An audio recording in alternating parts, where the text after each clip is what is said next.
오늘은 베르길루스와 롤랑, 현 시점에서는 누가 더 강한지 재미로 비교를 해보겠습니다. 비교는 힘, 그리고 인맥 및 이해관계를 포함시키겠습니다.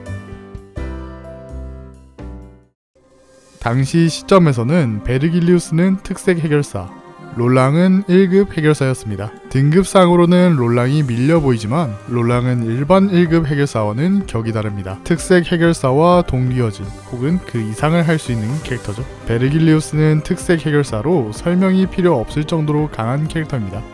날개가 팽해버린 롤랑과 다르게 베르길리우스에게는 사바사바를 하기도 했죠. 이렇게 보면 베르길리우스가 이길 가능성이 높아 보이지만 사실 둘은 거진 동급 내질 가능성이 높습니다. 레비아탄에서 나온 대사로는 지금 이자는 내가 어느 말을 하느냐에 따라 나를 즉시 죽이려고 할 것이고 그땐 나도 전력을 다해 스스로를 지켜가며 저자를 죽여야 한다.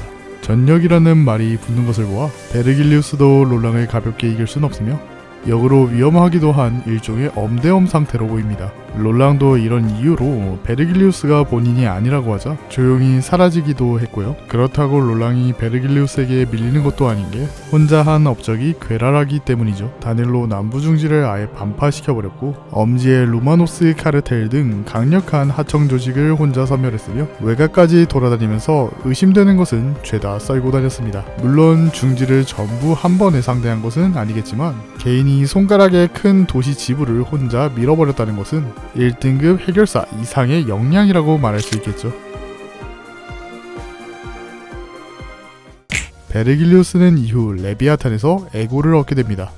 이 개와 에고는 베르길리우스가 원한다면 켤 수 있는 온오프 상태며 개와 에고의 성능은 와일드 헌트 무리를 여유롭게 학살하거나 샤론 프로이데를 단일로 찢어버리는 등 특색에 걸맞는 개와 에고를 보유하고 있습니다. 이후에 획득한 신을 사용하기도 하고 최대 몇 개를 감을 수 있는지는 모르나 망을 3개 이상 걸어 과거와 비교할 수 없을 정도로 강해지기도 했습니다.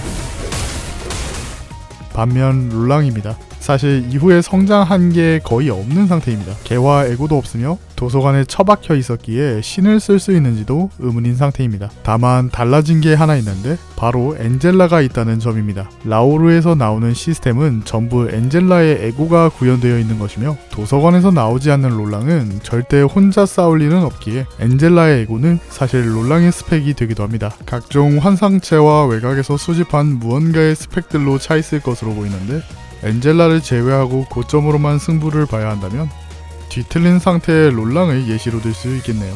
당시 붉은 한계의 책장을 가졌으며 각종 특색의 책장을 가졌던 상태에 엔젤라의 에고까지 사용하던 도서관을 단일로 케테르층만 남기고 모조리 파괴해버린 전적이 있습니다.